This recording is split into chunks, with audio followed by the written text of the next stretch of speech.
Daghan mamulag tanaw na ako, then karon pagod ko naabot dali, pero dili lang nako ikakulba. Salamat sa Ginoo nga gitagaan ko ninyo bahin karon, Sister MJ. Makaabot ka sa amo at tagahan ko ka ng bahin. Dili bitaw. Sa Dipolog layo manggod kaayo. Unay nahitabo mo. Sa dili pa ko may istorya gamay. Ang mahitabo dito sa amo ang bag-ong bisita namo dili namo taga-agbahin para mo balik. Dili namo taga-agbahin. Unya galaban og mag-fellowship dito sa amo ako may mabilin kay ang uban laagan kaayo.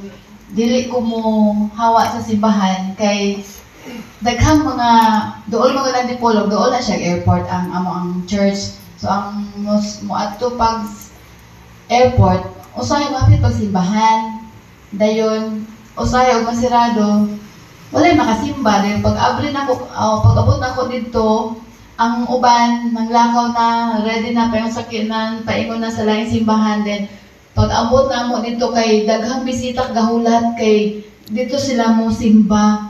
Di mabilin ko ang akong gibuhat kada fellowship, sige jud ako'y mabilin. Pag dili na fellowship, pwede ko mo lakaw sa laing simbahan nga magdala ko kauban nga mga tunig laing simbahan.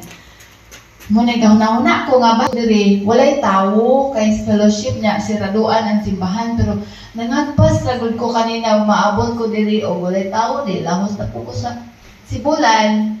Dito na lang sa pugo mo simba kay di na ako maabot sa San Jose. Ang akong tuyo gud ato ko sa San Jose ko diri kay giingnan ko nga ay house for rent basig kuan ko nga ay sulayan na gyud ako pagpangutana kay duol sa Adventist. Wala siya kahibalo nga Adventist ko ingon siya basta naay balay nga for rent di na duol sa Adventist nga ambot basta naa sa Adventist sa San Antonio. Anak po ko nga basig mo na Lord kay duol ang simbahan kay para maglakaw ra ko. Mo to mga kaigsuonan nga ako na jud gisulayan diri. Kita ko dayon niya ingon din ko. Ma'am, pwede ko mangutana ni mo asa rin simbahan sa Adventist ni smile man din siya. Check na ko wag ko nilapaw. Thank you Lord. Kay kanina ra ko gahuna-una nga kinahanglan di ko mulapaw, kinahanglan magsige ko pangutana. So mao mga kaigsuonan dalon ko kamo sa verse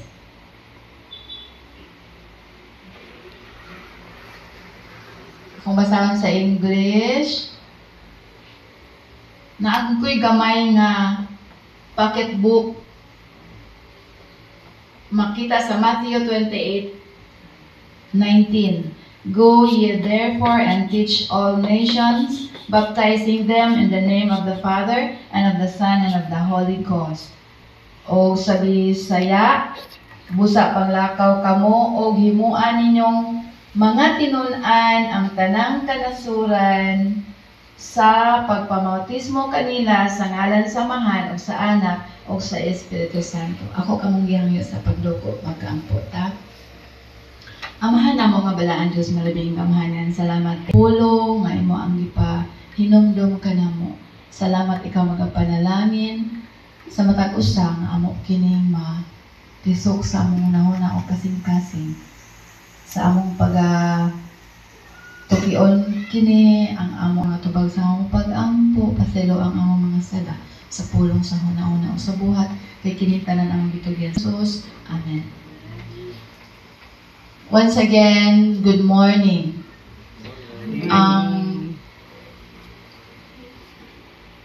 Sa akong pagkatao, mga kaigsuonan, sa bata pa ko, sa grade 1 pa ko, nahinumdum ko nga dili ko dili ko butang nagbakuna, dili ko injeksyonan kay nukaon kay ko. Daghan kay kong mga nuka dinhi basta kay tanan-tanan nukaon jud ko kaayo. Katoliko man mi. So tanang pagkaon na anamo kasag, pasayan, baboy tanan-tanan gina siya. Siguro sa inyo wag mo kakaonan na. Ako kakaon jud ko ana kay 19 naman ko nagsugod pagka-Adventista.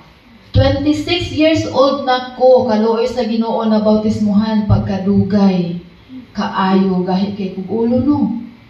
gahi kay kog ulo, wala pa gyud 19 years old. Dayon atong time nakauyab ko og Adventist, pero paloy-paloy po dito siya gamay.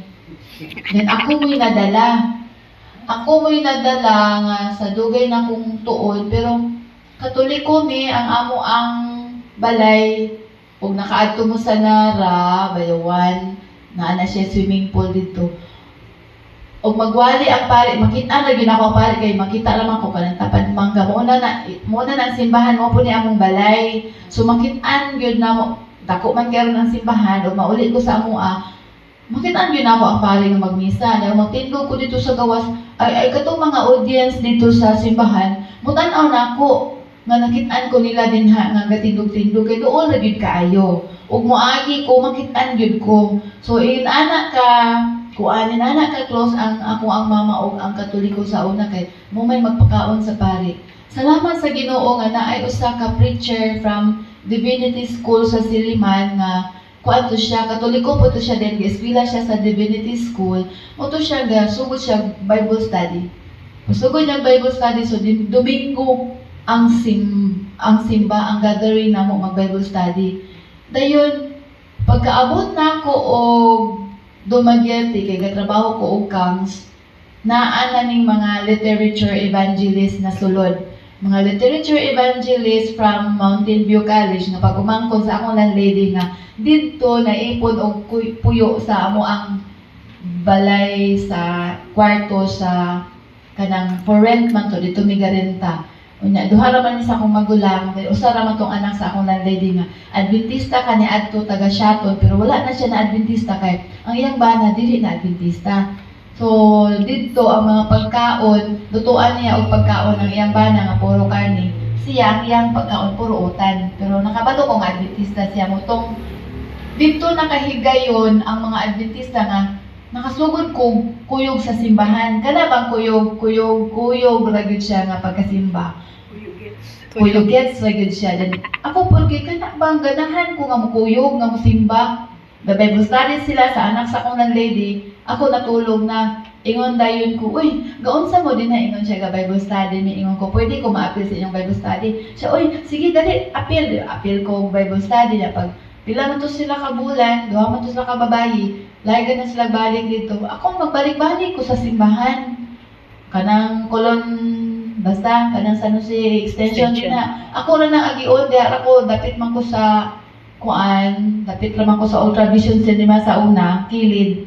Diha mo agi, shortcut ako, diha ko sige, balik-balik, Bernes, Merkules. Abi nila, Adventista ko kay Bernes, Merkules, pero kasabado, dili ko makitaan. Kay, trabaho man ko sa CAMS. Pagka Domingo, sima ko diha sa Sibulan. Full Gospel Church, Jesus is Lord. Diha ko, then litpoy dayon ko pagkahapon dito sa ila Ate Romana na pagka-Domingo. So naay mag-Bible study namo nga taga Kalo man siguro. Naay mag-Bible study namo nga amo mag-Bible studyhan mi. Then wala ni nahuman ato sa 28 katima kay hubakon man to si Richard, Brother Richard. Ug makaila siguro si Brother Richard. Basta mo to siya, hubakon to siya diyon. Basta hubakon to siya, dili din mi mag-Bible studyhan niya. Diya ako believe kay wala siya gamit og Bible. Ingon ko nga, hala, kabalog yun siya. Pag tanang pangutanan kay iya yung tubagon.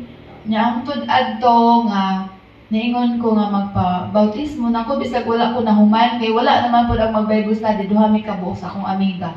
Tuwa na siya sa Bayawan, wala gyud siya na Adventist. Ako ra gyud ang na Adventist adto. Moto mga kaigsuonan, dalion na to ang istorya na bautismohan ko tungod lagi akong giistorya nga dili ko pwede mo simba dito sa Bayawan, dili ko pwede mga-apply man ako ato pagka-maestra, di ko pwede mga-apply dito kay magkagubot mi sa akong igsuon nga naa siya sa born again kay maglibog ko na ang mga kaigsuonan, mga silingan nganong isimba ko Sabado. Di ako may kapailo mga kaigsuonan mo lang na nalugpad ko og dipolog. Muna nga, nalipay ko ang mga apelyido diri nila kay tuwa po dito mga Pagasian, mga Rocamora, mga pagkadaghana ang tuwa sa Dipolog, naa po diri niya. Mura ra po ko gapuyo sa Dipolog. Mutoy na ato mga kaigsuonan. ang pulong nga go ye therefore and teach all nations, baptizing them in the name of the Father and of the Son and of the Holy Spirit. Gahuna-huna ko ang mga kigsuunan. Kay naminyo man ko og dili man totoo lisod kaayo nya ingon ko Lord kana naging Adventista na kanang foreigner kanang Adventista. Nakakita na ang ako mga kaigsuunan. Dili gid po siya loyal sa Canada man siya. Dili gid siya loyal sa Ginoo. Perti kay ka-istrikto. Adventista gid siya. Dili gid mao siguro ang ipakuan sa Ginoo kay sa ako apang business na mao ang good health, dili man siya masugot. Ingon ko, dili gid siya pwede, dili gid siya pwede. Lord, Adventista na siya pero dili gid siya pwede.